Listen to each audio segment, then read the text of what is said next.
turning back.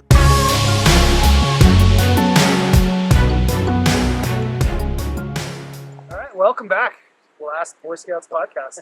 We're just struggling through some technical issues. Technical issues are the funniest thing, right? Oh, yeah. So, like, I hope we come off correct, but man, we came up to the mountains and decided to test out some new equipment. Get just like for our audience to see what we see every day, and Yeah. I don't think it does it justice unless you see it with your eyes. Right? No, you're absolutely right. You need it in high definition. For sure. You need it in that. Yeah, you just need to take in the match to develop. Yeah, it's beautiful, but technical difficulties like are a real thing, right? I mean, we spent like, thankfully Tyler is the technical guru because I'm just sitting around looking pretty and like giving a little bit of like encouraging words, like "You got this, Tyler. You can do it." And, Yeah. there's nothing I can do. I'm It's hanging out. it's a bit frustrating, right? And it's my bad for not testing and setting up the equipment beforehand. So we're either gonna have a great success. That's my best for it. Yeah. Or it's going to be a total and utter flop, or something in between. And B-sides. yeah, B-sides are always the best. we'll get it. We'll get it. And like that's the thing. Like we're just out here creating. Yep. We're out here doing the best we can to create and speak to a generation of people that and just share a message, man. And continue sharing what, like you said, continue sharing the path and the platform that we're trying to create for people. Because so let's recap. Okay. Let's recap.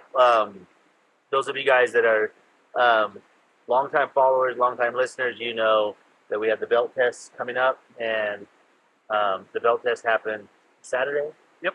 And what was your initial thought? I thought it was great.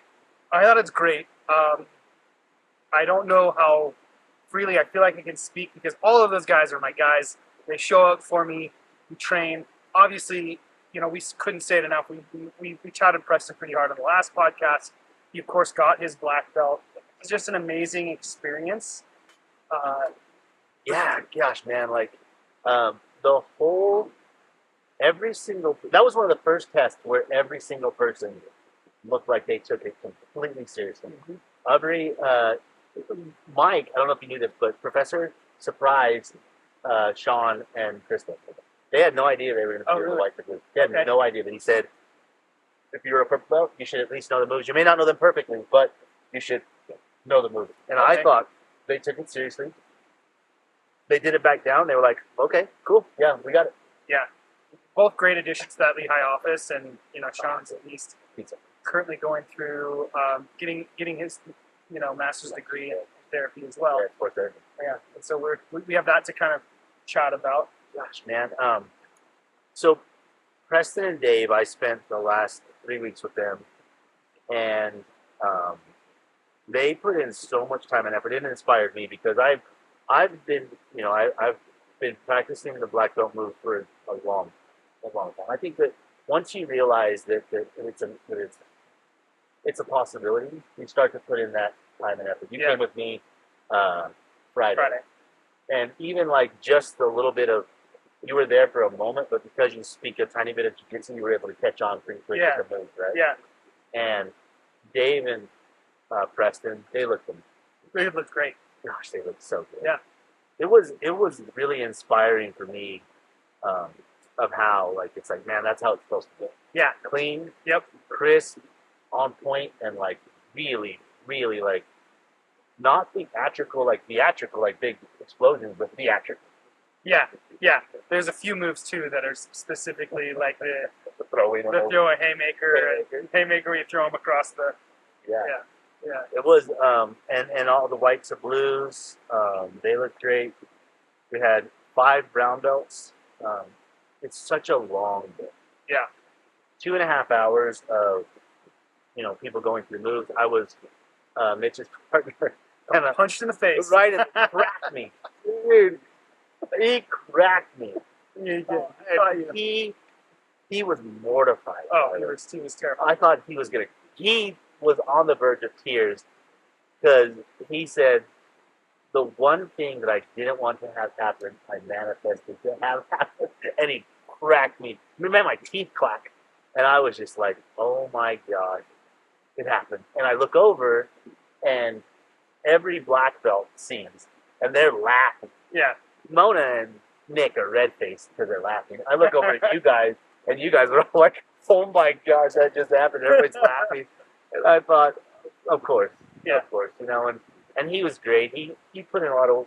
He looked really good. He looked really good. First, as nervous as he was. Yeah. 16 years old. What a great thing to do. Yeah. Not afraid. Has a really good demeanor about him. I don't know, but did you hear what the professor said? Are you talking about the guy I yell at the most? And he had. Yeah. He's chewed Mitch. I mean, I don't know how many times I've been on the phone with Mitch, and he's like, Danny, I just did something I shouldn't have done. And I'm like, oh, tell me, did it make Mike mad? And he's like, yeah. And I'm probably not going to be around the gym for a couple months because he was really mad at me this time. And I'm thinking, he's really mad at me every time, But what does he do? Like, I've never really seen, like, what is it that he does? Because I've never seen, like, I've seen Mike mad, but I've never seen he. I need to know so I don't do it. Well, and so what happens is like, there's a path for everybody, right? And if you try to cut corners on the path, then it's obvious when you try to cut corners. But if you actually ask to cut the corners, then the professor has to kind of like correct you, right? He has to correct you. And Mitch, he definitely asks to ways around things, and it's like, no, you've got to stay in this path, stay in your lane. And then he asks again.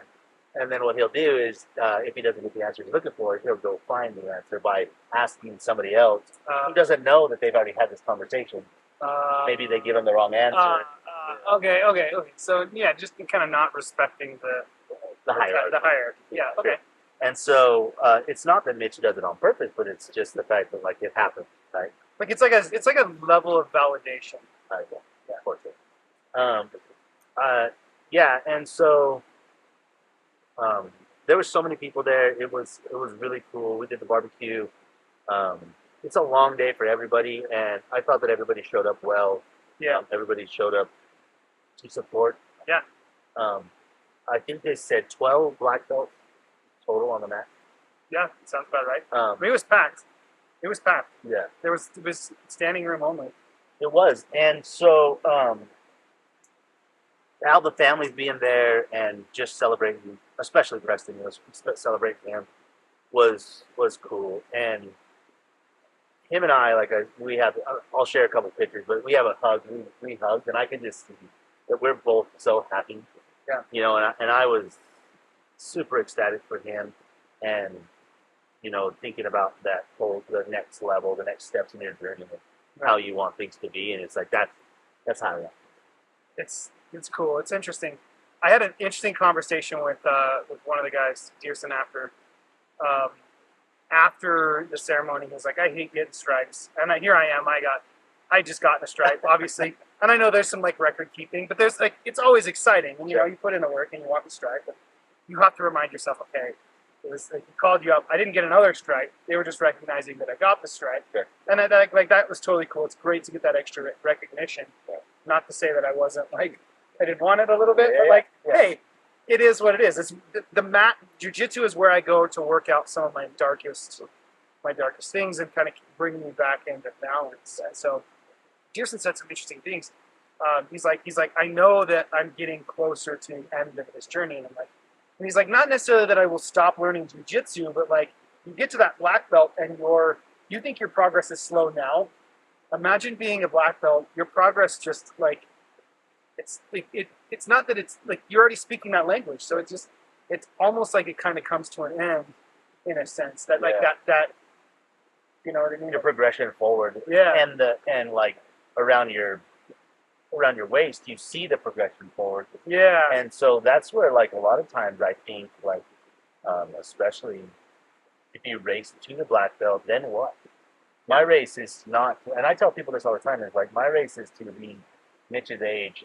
Still being on the mat and still competing well with my guys and hanging out with my guys and my friends, because like you said, We go there to work out some of our darkest times, and some of our happiest times, some of our brightest times, come from the clarity from the jiu-jitsu, because we are fighters. You and I are both fighters. We fight for our childhood. We fight for our inner child. We fight for the the things that we feel maybe that we were wronged in, but we are fighters, Yeah. and we have to fight. If we don't fight, then we feel kind of stagnant. We feel kind of stuck there, Yeah. right? And so it really is a kind of like, how do you approach um, the next level of that whole thing? Because Mike, Pedro, Pedro, Jeff Curran, all those guys are, man, like 10, 15 plus, 20 plus years as a black belt. Yeah.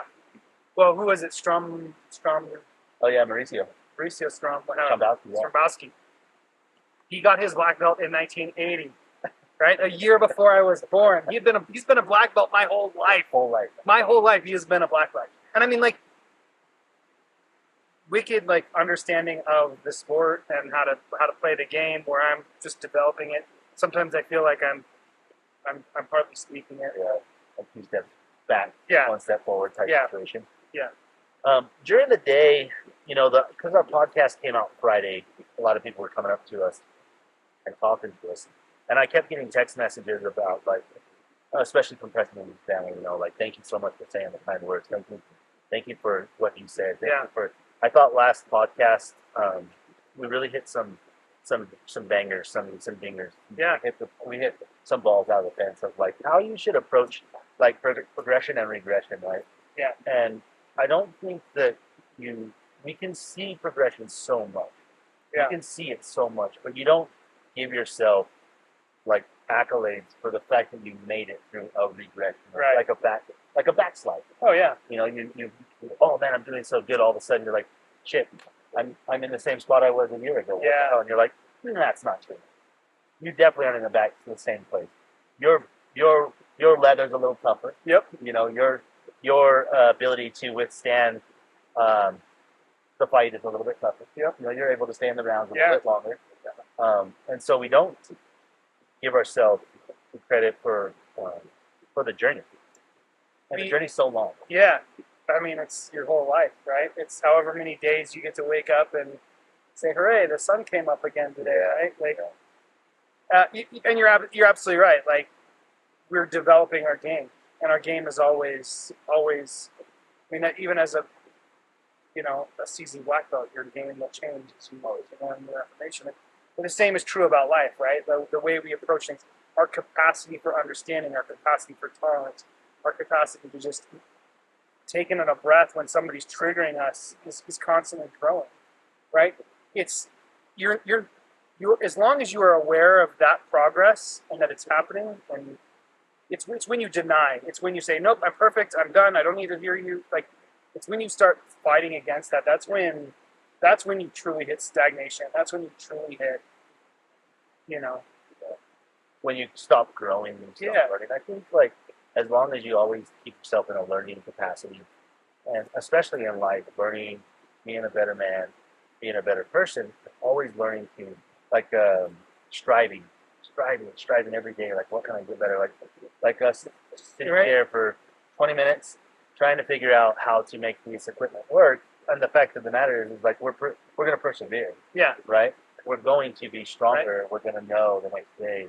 Right? Yeah. And we may only have a standard definition version on YouTube this week, but, like, yeah, I mean, it is what it is. What's important is our message. What's important is telling the story. What's important is in this case, like, just the building of the habit, right? Continuing on the path. Yeah. I think after everything was said and done on Saturday, there was so much, like, kind of let down, right? Yeah. I was tired, mentally drained. My wife and I, we weren't quite driving on a couple things, and, like, I was kind of in the moment. I was for sure in the moment. I was, like, trying to be there a couple times, and then I feel myself like, man, I need to check on this. I need to, like, see how things are going. I have this expectation. So I have these expectations of how I expect them to go, you know, Yeah. and sometimes I get into this expectation bias of like, this is the way that I want my path to go, and this is how I expect them to go. And if they don't go that way, then I get like really clouded judgment, and sometimes like closed off, especially with my wife. And that's kind of where I was at. You know, we didn't quite, we weren't quite on the same page with some things that I wanted to do. And so I was like, you know, I'll just like avoid the conversation, and just keep doing my thing and not worry about like, I mean, of course my wife is going to do Yeah. what I like to do. I mean, she's like so good to me. She's so supportive of everything that I do. But a lot of times, like, I'll uh, just keep going on my path of how I want things to go, and I won't take into consideration, or I'll notice way too late that she is not on the same page as me, you know. And that's kind of what happened over the weekend, and it was kind of unfortunate because I got a little emotional when when I actually realized, oh shit, I'm not taking into consideration her feelings or her needs or her wants, because I had put what I wanted ahead of that. You Yeah. know, not that I can't or I shouldn't, but it was in the wrong form. You know, and so I got really upset with myself, and I really got like kind of frustrated that I had missed some of her signs, some of the signs that she was um, not on board with some things, you know, and I think that happens as with couples, you know, like we've been married for so long that sometimes I'm like, well, I'm just going to do this, Yeah. you know, and I lose track of the fact that she may not be along on the ride willingly. Yeah. She's going to be there for me, you know, and she'll get through whatever we decide, you know, but Yeah. it may not be, we may not be cohesive at that point. And so, uh, luckily, she gives me passes, you know, and she kind of gave me a little bit of a pass, but it definitely opened up my eyes of some habits that I have of um, not fully having her engaged in what we're doing, you know. And I think as a man, that's kind of happens.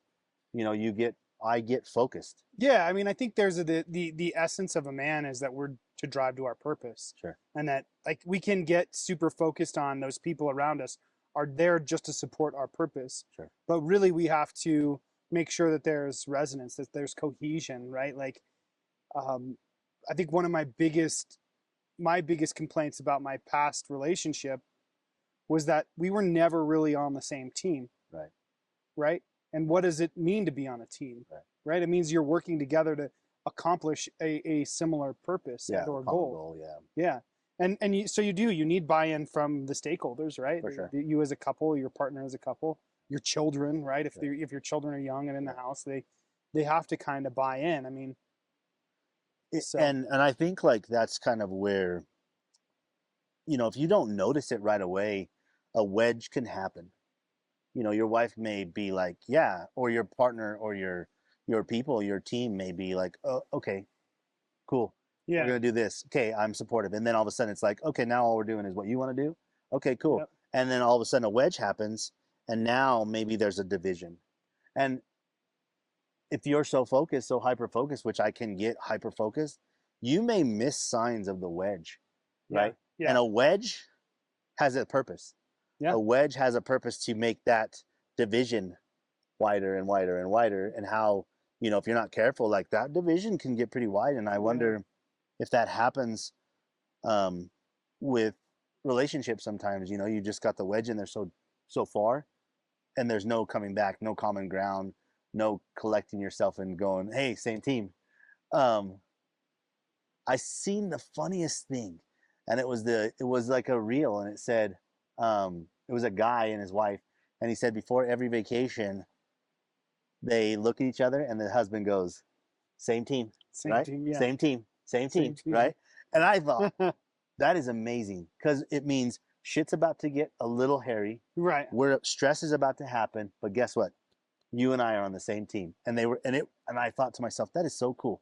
So I talked to Misty about that. And the first day I could tell she was like, yeah, whatever. And that to me was where I was like, okay, there's some discrepancies in what we're agreeing on, right? Right. But we had a conversation yesterday, and she said to me, because I was kind of getting a little irritated, she's like, same team. And I was like, okay, I got it. I got you. Same team. Because I think if you have a common goal, we're on the same team. Yeah, absolutely. Absolutely.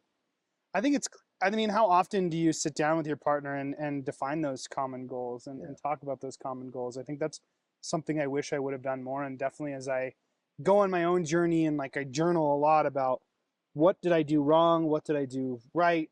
Right. I had to deconstruct and strip away a lot of the things that I thought I had done wrong that I didn't really do wrong, perhaps weren't necessarily wrong, but like, were projections from another person, right?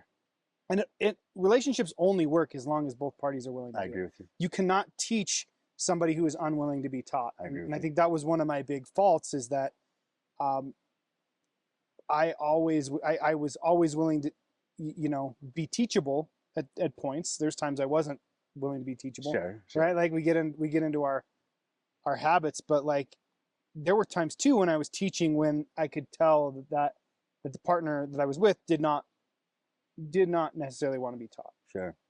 Yeah, and they get you can tell right away when somebody's kind of like, okay, I'm good. Yeah. Have you ever? Well, hopefully you can tell, right? Like if you're paying attention to the signs, the nonverbals. Right? Yeah. The nonverbals. Sure. You gotta read the body language. Yeah, definitely. Read the silence. Read the room. Yeah, definitely. So as you realize when the body language is bad, everything is like not feeling cohesive, right? Did you have ways to bring things back, or would you get mad at that moment because the person wasn't on your team? Because I'll tell you what I do. Yeah, I mean, I think sitting back and looking at it now, right? Like in the spot I'm in now, I don't feel like that particular partner was ever really on my team. Oh, okay. Like being able to step back and say, okay, we've, I think the mark of a true relationship is being able to have hard conversations and reconcile through them. And it doesn't matter how big that chasm is. That chasm can shrink over time. We gave it in a 19-year run. Mm-hmm. And so there was definitely some times where we were able to come back and repair, but was that true repair? I think each of us lacked the tools to really create true repair in a relationship. And it wasn't until after therapy that I started to develop the tools, therapy and self-reflection. And that's not to say that neither of us were doing the work. I think we were both doing the work, but there was no true desire for each of us to reunite. Right. There was one of us that did and one of us that I understand. didn't. Yeah. And so, I think that there were some times, but I don't know that it was true, like that we were doing the right things, right? When you feel like that you're on the same team, do you notice yourself being more sensitive towards the other person? Like, okay, like I'm going to give you a pass because like maybe what I'm saying or what I'm doing is coming off the wrong way. Because what happens for me is like I'll get mad at first.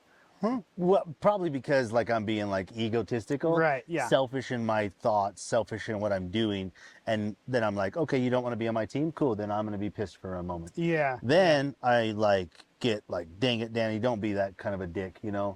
And then I'll be like, all right, maybe we can find common ground, right? And I can still get the outcome that I would like, or maybe I need to scrap that outcome and find a different way. I would say I'm 100% the same way, right? Like I am on the agreeability scale, like I'm very agreeable. And so, but I also have, that the same big 5 personality traits. I did rank pretty high on kind of like the narcissistic, egotistical scale too, right? Yeah. But I mean, part of that is understanding my past and not having resonance with it. I'd be interested to see if I took that test again, where I'd rank. But I do feel that like, I am very empathic. Could I always admit that I was wrong? No, that takes a lot of ego death, I Sure. think, to get there, especially when you just feel this desire to be validated. I think Sure. everybody desires to be validated. For a long time, you know, the idea was that I didn't know how to apologize. Right. I'd say, I'm sorry you feel that way. Yeah. Right. And in my mind, I'm like, I said I'm sorry. Or I'm sorry that you didn't understand what I was saying. Right. Right. And like, it sounds in my head like an apology. Yeah. Right. And the outcome was still the same. It'd be like, okay, why are you still upset? I just apologized to you. Yeah. I'm sorry that I got so drunk and acted like a jerk. You know that's how I act when I'm Right. drunk. Right. Like, I'm sorry you felt that way. And it's like, wait a minute. Once I really started to practice like actually being apologetic and being sorry, it did definitely drop some of the guard in the people that that I was around or that I was trying to apologize to. I still work hard on apologizing. I'm not the best. I know I'm not the best. I know that potentially if Misty and I, if we have a fight, neither of us are like going to go to the table with an apology right away. So we could go days without really like talking to each other, and I'll just be like, okay, we'll just, I love you, you love me, we'll get up tomorrow and hopefully it's better. Yeah. If it's not, okay, I love you, you love me, hopefully tomorrow it's better. Yeah. Until one of us, sometimes like, man, my wife she's great, because sometimes like her guard will break down quicker than mine, just because I'm a little bit more stubborn and a little bit more like willing to like bear down. Yeah. And then an apology will happen, and man, like after you apologize, like, and things mellow out, it's such a relief, but also like such an emotional like drain. Almost feel like I'm emotionally drained. I mean, that's the thing about cognitive load, right? Like we don't really account for this massive grapefruit-sized device inside our skull, Yeah. and its ability to devour calories when trying to solve problems like that. So Yeah. I'd agree. I'm similar in a lot of ways. I think my mom always told me that I don't want your apology, I want you to change. And I think that there's some truth to an apology without changed behavior. Sure. Is it really an apology? Is it really an apology? Yeah. I know plenty of people who would just never apologize. I know that there are people that I feel like probably owe me an apology that I've just had to let it go, because I know that person is never going to apologize. And what I've come to the realization is actually, that says more about who they are than me. Yeah, for sure.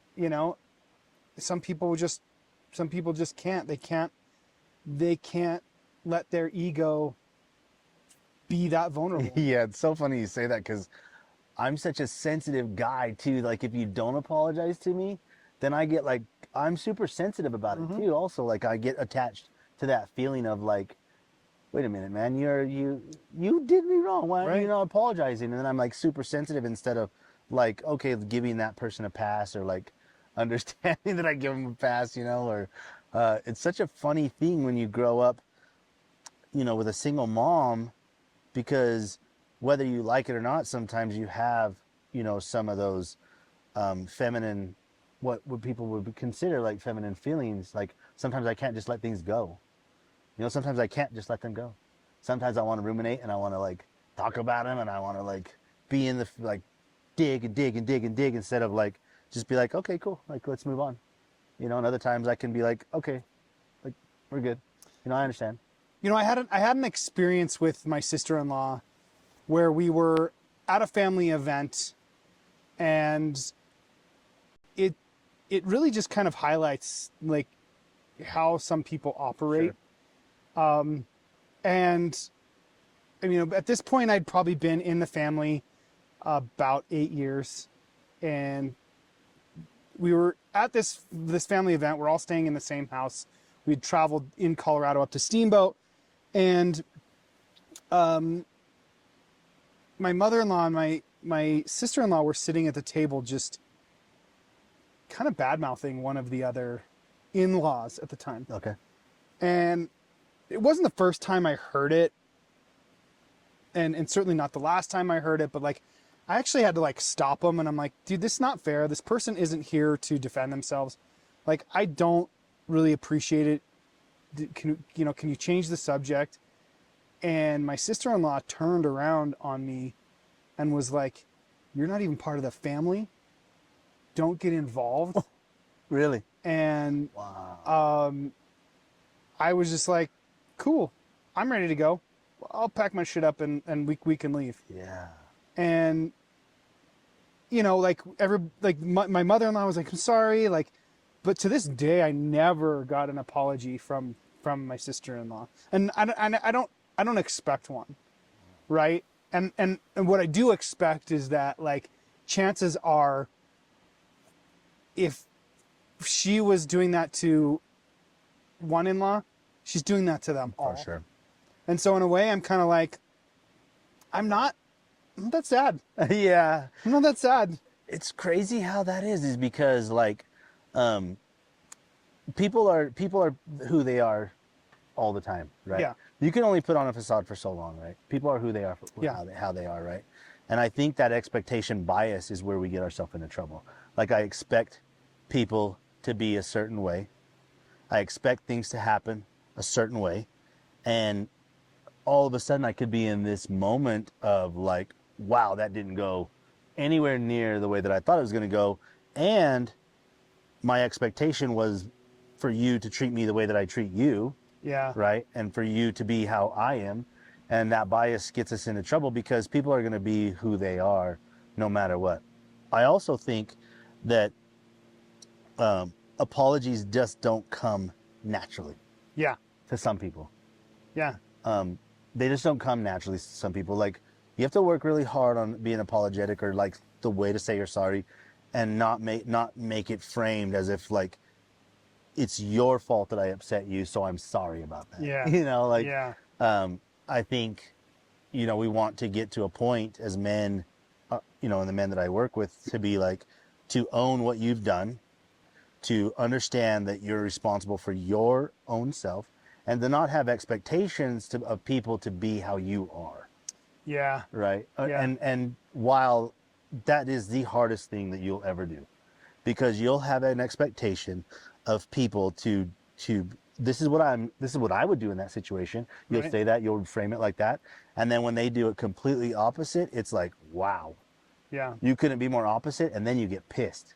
But it's because you put this expectation on that person to be a certain way that they're just not capable of. Yeah. Right. So in that situation, was I putting the expectation on, like, my sister-in-law to apologize? Like, Maybe, but I think, like, walking into a situation where, put you on the defense right away, right? Yeah. And then knowing that it's probably happening to you, Yeah. makes you frustrated already. Yeah. I think in the moment you probably were like, okay, what do you say about me? I think too. Yeah. Yes, you're absolutely right. What do you say about me? But but at the same time, like, if I had not said something, right? Like, that's no different than watching some kid get bullied Yeah, for sure. and not doing anything. Yeah, no, I agree. Now that is a good way of looking at it too, because, like, you have an expectation of yourself Right. and a responsibility to do things for yourself and how you expect yourself to respond. Right. Right. And I do agree with that. I think, man, you see something wrong, you say something, whatever happens, don't have any expectations from those people. Right. That is not easy. That's something that I've had Yeah. to work. I work to this day still to not have expectations of people to respond the way that I would respond. Yeah. Because, like, at the end of the day, maybe I wouldn't respond that way in that situation. Yeah, yeah. Like, maybe my feelings would be like, man, fuck you. Like, I don't care what you say, and Yeah. maybe that is almost like bullshit for me to think that I would respond in a certain way, Yeah. because I don't know exactly how I'll always respond. But it's also one of those things where, like, if we revolve it back to jiu-jitsu, we have expectations sometimes that just don't happen, right? Right. And if we trust the process, they'll happen when they're supposed to happen, right? We'll have you'll get progression, and you'll get stripes, you'll get belts, you'll get a move, you'll get a submission, you'll get something in that mat, because the mat's never going to lie. Yeah. It's never going to lie. If you're not ready for your belt, the next belt promotion, it's not like you can lie yourself on the, it's not like you can lie about it. It'll all show itself. It'll Yeah. work itself out the way Professor says, you know? Yeah. It'll work itself out. And when we think about relationships along with the fact of our jiu-jitsu journey, everything will work itself out if it's supposed to work itself out, you know? Yep. And if it's not supposed to work itself out, it won't. You can't force it. I can't force a tap. No. I can't force things. You know, I'm probably gonna get hurt myself. Yeah. You Yeah. know? Gonna get cracked in the jaw by Mitch. Right? Or You get know? your lip. Yeah, I seen that. Was that really a bruise on your lip? Yeah. From what? I think somebody kneed me in the face. Wow. If you guys don't know, on Tyler's social media, he has a video where he pulls his lip down, and sure as shit, you have a bruise Yeah. on your lip. Yeah. What a weird place to get a bruise. It's like a Right? tattoo. Yeah. Fuck Yeah. the world. Yeah. Right. What a crazy thing. Yeah, I think like in closing, just knowing if the relationship is important, right? If the relationship is important, you're gonna put work in it. Yes. If the journey's important, you're gonna put work into it. Yeah. And forcing things for your own gratification and your own satisfaction is never going to work out the way that you expect it to work out. Now it may work out It's in a certain recipe. way. It's a recipe for sadness. It's a recipe for For sadness. sure. Yeah, you can. I mean, the more you force, the more you are going to be disappointed when it falls apart. For sure, because it's not happening. The expectation bias is clouding your view. Absolutely. That happened with me, with my wife, and you know, like I said, thankfully my wife gives me passes. We had a big, long conversation, and you know, we same team, and I was like so thankful that she gave me a pass because I was in the moment of like, Yeah. screw this, I'm digging my heels and I'm gonna get what I want. I'm gonna get what I want. Yeah. And at the end of the day, like I am getting what I want.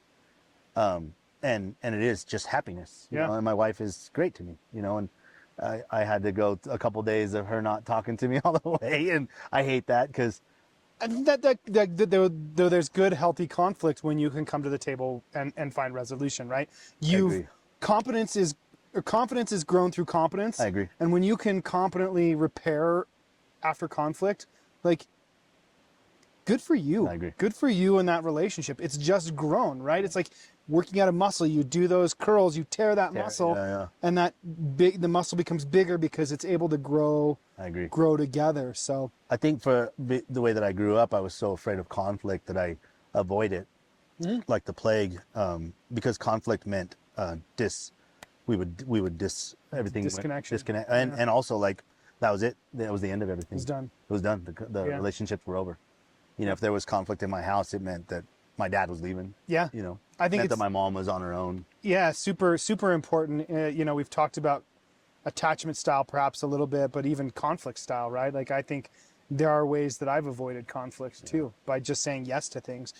Had a very similar experience this last few days talking to my mom about I hadn't talked to my mom since Nick's His memorial. his memorial. She had some things about how she was represented in the podcast and how I represented her and her sisters, and like obviously I love her family. They like her sisters, like they're like secondary moms to me, right? So no disrespect when I say things like it felt more like, or it looked more like I think one of the things that popped out to her is it looked more like a wedding than a funeral, and I'm like, that was likely me being just snide and kind of snarky. Yeah. But yeah, you got to go through those conflict and understand that conflict and how you handle conflict. I agree. You Yeah, I can't think keep repeating it the same way. no, and talking to your people, having them encourage you to do the right thing. A couple of people at the academy knew that I was fighting with Misty, and they were like, "Hey, did you make up with Misty yet?" And I'd be like, "We're close," and they're like, "Probably better make up with her because you're a lot happier to be around when you make up with her, you know." And it was cool, and I, like I said, I'm so thankful for the academy, what it gives me. I'm thankful for the place that I live in. awesome. It's So just so awesome. you know, we got here about an hour and some change ago, and the temperature has dropped a good 10 degrees. Yeah. You know, just in the last little bit. Yeah. I was like, oh, I'm kind of getting a little cold. Oh, this is how I imagine It's heaven. the best, dude. This is how I imagine heaven. so This true. just this daylight. It's So- gorgeous. I want to go enjoy it. Same. Let's go enjoy it. But before we sign off, Let's talk about some things. So Yeah. we got sponsorships. We got Jitsi Rings. Jitsi Rings is your progression in your jiu-jitsu journey. It's our friends Mike, Dearson, and Duff. I don't actually know Duff's first name. I don't remember it. Mike and I talk about it all the time. Well, I just call him Duff. But their progression, they're going to give us a code. You can go on to our social media handles to get all of these codes. They'll be on there. You get a percentage off. Sometimes we get something. If you buy something, we get something in return. yeah, Element. Element is a electrolytes where you get salt. It's a salty dog. It's just put salt in your body, but you buy something and we get whatever you buy, we get one of those that you buy. nice. And then a big thing, go ahead, Tyler. Let's go ahead and talk The about it. biggest thing is Mayhem on the Mat. We have inked a deal with Mayhem on the Mat to be official ambassadors, Danny and I. And so you will see links on our social media, not only for all of those things, but to buy Mayhem on the Mat merchandise. And one of the reasons we were stoked about Mayhem on the Mat is that their mission aligned so well with what we are trying to do. We have mayhem in our mind, we have chaos in our lives, and those of us that practice jiu-jitsu, we work that out. That's where we work it out. I currently have a shirt on right now. I'll kind of turn around, but this is a t-shirt and you can see it on there. It's got a cool design with the snake. It's kind of like my tattoo on my back. So it's cool. There's another shirt that we have. I got the, this is the, your stripes are earned. Blue, obviously, because I'm a blue belt. Nice. Little tiger claws on it. Tons of cool shirts. For sure. I've highlighted some of the cool things in our shop on our Instagram page, the podcast Instagram page. You can check out with the discount code SCOUTS and get 15% off. Nice. Hoodies, sweatshirts, Lots of stuff. great stuff for the holidays. Not only are you supporting a good cause, but you're also supporting the podcast. Getting 15% off using that code SCOUTS. We're looking for sponsorships. We're looking Yep. for, if you're looking to do some senior pictures, some dance pictures, some family pictures, the bus is available. We'll go set it up for you. We'll put up all the cool things that we have inside the guitars. We have all the stuff that we can set up.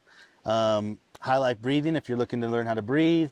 Tyler's coaching, if you're looking just to get better.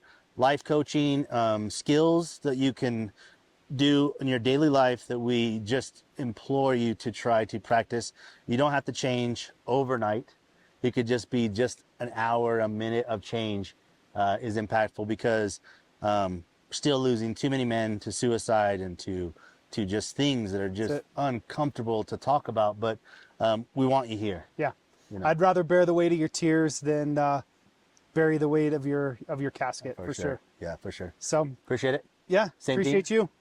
Okay. Till next time. See you Cheers, guys. everybody. Rise up, no turning back.